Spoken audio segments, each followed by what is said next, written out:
Hello बच्चों, कैसे हैं आप लोग। उम्मीद करते हैं आप लोग बहुत अच्छे होंगे। चलिए, तो आप सभी का बहुत बहुत स्वागत है डेली लर्न के ऑनलाइन लर्निंग प्लेटफॉर्म पर।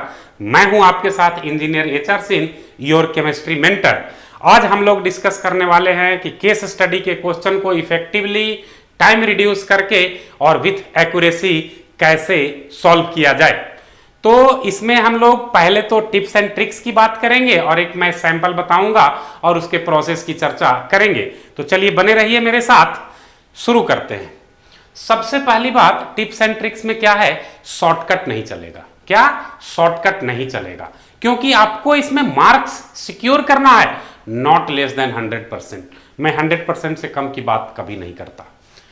तो उसके लिए क्या करना होगा, जो चैप्टर है आपको उस चैप्टर को पूरा पढ़ना पड़ेगा, चैप्टर के प्रैक्टिकल एस्पेक्ट्स को पढ़ना पड़ेगा, डे टू डे लाइफ से चीजों को कोरिलेट करना पड़ेगा और इन्वायरमेंटल एस्पेक्ट्स भी देखना पड़ेगा।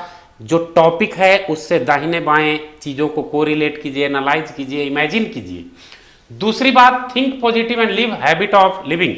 हमेशा पॉजिटिव सोचो, ऑप्टिमिस्ट रहो, पॉजिटिव लोगों के संपर्क में रहो और ये मत कभी सोचना कि ये टॉपिक मेरा टफ है, इस पर क्वेश्चन आएगा तो चलो छोड़ देंगे, चलता है ना बात अभी के वीडियो के बाद नहीं चलेगा। थर्ड पॉइंट है, don't be scared seeing big passage. बड़ा पैराग्राफ देखकर डरना नहीं। पैसेज बड़ा हो या छोटा हो, दोनों सेम है, कोई अंतर नहीं रखता। पढ़ने में भी उतना ही टाइम लगेगा, इफेक्टिवनेस भी वही आएगी, मार्क्स भी उतना ही देगा। Just start reading the passage and solve the question, क्योंकि आपने पहले से थॉरोली चैप्टर को कॉन्सेप्ट्स के साथ, प्रैक्टिकल एस्पेक्ट्स के साथ पढ़ रखा है। नेक्स्ट बात, read the question first then start reading passage. सबसे क्रूशियल पॉइंट, सबसे इंपॉर्टेंट पॉइंट जो आपको मार्क्स को क्रिस्टल क्लियर कर देगा कि इतना मार्क्स आएगा। क्वेश्चन पढ़िए, पैसेज पढ़िए। तो पैसेज पढ़ने के दौरान आपको क्वेश्चन का आंसर माइंड में स्ट्राइक करते चल जाएगा। इससे आपको पैसेज के क्वेश्चन को सॉल्व करने में हाफ टाइम रिड्यूस हो जाएगा। नेक्स्ट बात, don't panic and note down important point. Paragraph बड़ा हो, पैराग्राफ टफ हो, कोई मैटर नहीं, इंपॉर्टेंट पॉइंट नोट करते चलेंगे। इससे क्या होगा कि क्वेश्चन बनाने में हमको फिर से पैराग्राफ में जो नोटेबल पॉइंट्स है उसमें फंसना नहीं पड़ेगा, किनारे लिखा हुआ रहेगा। और एक और बात, जो 6 पॉइंट है, नॉट ओनली केमिस्ट्री, ये आपको फिजिक्स में, इकोनॉमिक्स में, ज्योग्राफी में, सारे सब्जेक्ट्स में हेल्प करेगा। Point number 6, think you as character and don't leave any question unanswered. क्योंकि निगेटिव मार्किंग होगी नहीं, इसलिए किसी भी क्वेश्चन को बिना टच किए हुए, बिना आंसर किए हुए आना नहीं है। मान लिया जाए कि वहां पर कोई पैसेज दिया है सर आइजैक न्यूटन के बारे में, तो आप अपने आप को सर आइजैक न्यूटन सोच लो। मान लो कोई ऋतु के बारे में लिखा हुआ है, तो आप अपने आप को इरिस्पेक्टिव ऑफ जेंडर, आप अपने आप को ऋतु सोच लीजिए। मान लो कि श्याम के बारे में लिखा हुआ है, इरिस्पेक्टिव ऑफ जेंडर, आप अपने आप को श्याम सोच लीजिए, उस कैरेक्टर में ढल जाइए, तो क्वेश्चन और आसानी से सॉल्व होगा। देखिए मैं सैंपल दिखाता हूं कि कैसे क्वेश्चन आएगा इस बार टर्म 1 में।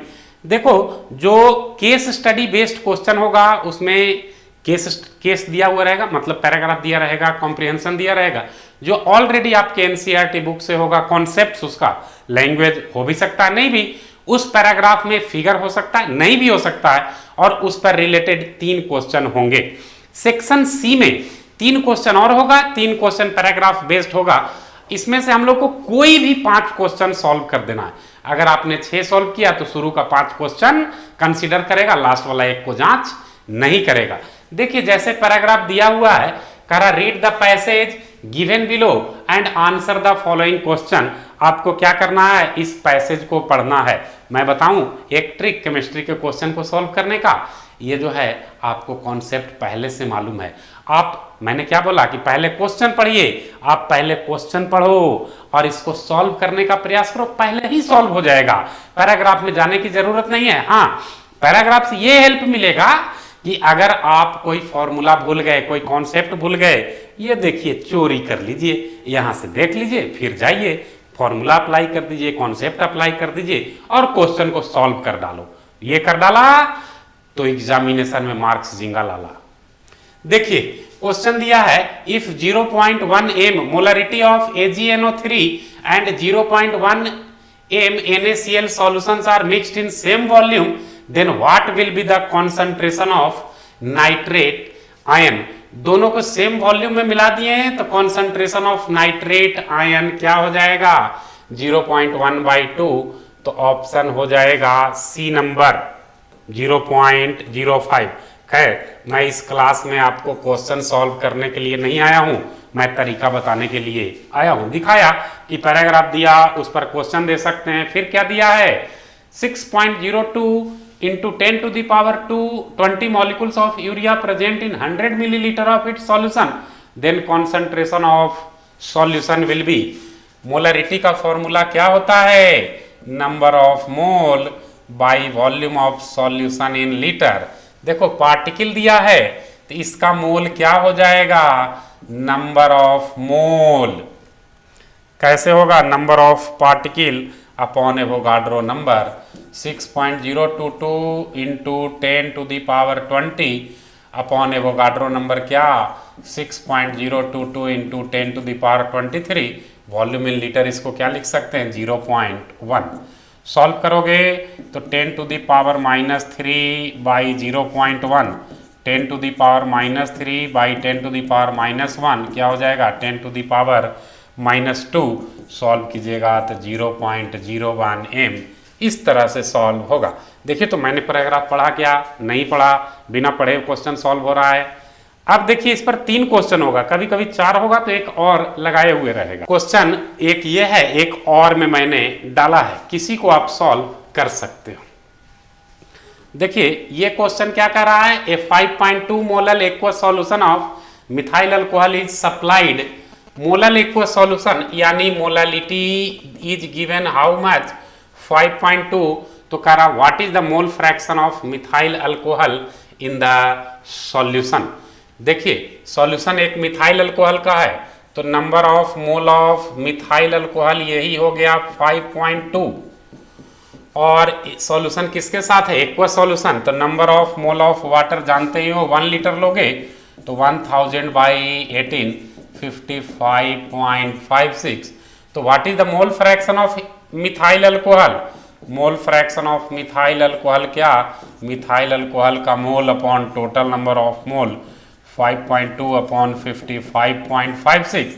इसको सॉल्व कर देना है तो आपको मिथाइल अल्कोहल का मोल फ्रैक्शन मिल जाएगा 0.086। ठीक है, एक और में है ये बनाइए, ये बनाइए, आपकी मर्जी। क्या कर रहा है molality of an aqueous solution of urea, यहां भी मोलालिटी दिया है 4.44, तो mole fraction of urea is same question है number of mole of urea, यहां पर भी क्या 4.44, number of mole of water निकाल दीजिए 1000 बाई 18 55.56, तो मोल फ्रैक्शन ऑफ यूरिया बराबर क्या यूरिया का mole upon total number of mole 4.44 upon 55.56।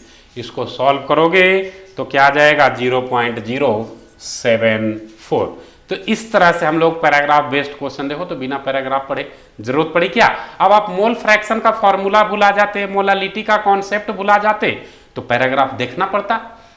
Section C में 2 तरह का क्वेश्चन, एक तो केस स्टडी बेस्ड, और देखिए मैं क्वेश्चन ला करके रखा हूं मैच द फॉलोइंग क्वेश्चन होगा। एक क्वेश्चन इस तरह का which of the following solution has maximum osmotic pressure, तो जिसमें आई का वैल्यू ज्यादा उसमें ऑस्मोटिक प्रेशर ज्यादा।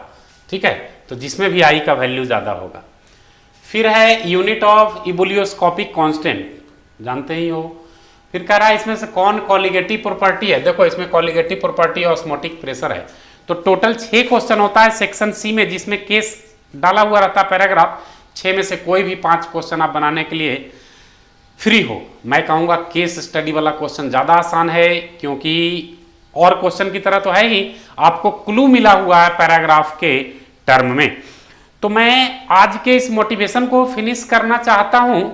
ये टैगलाइन आप चाहो तो नोट कर सकते हो, क्योंकि बुद्धिमान स्टूडेंट्स वही है, बुद्धिमान स्टूडेंट्स वही है जो जानता है कि वो क्या नहीं जानता है। बुद्धिमान स्टूडेंट्स वही है जो जानता है कि वो क्या नहीं जानता है। A wise student is one who knows what he does not no.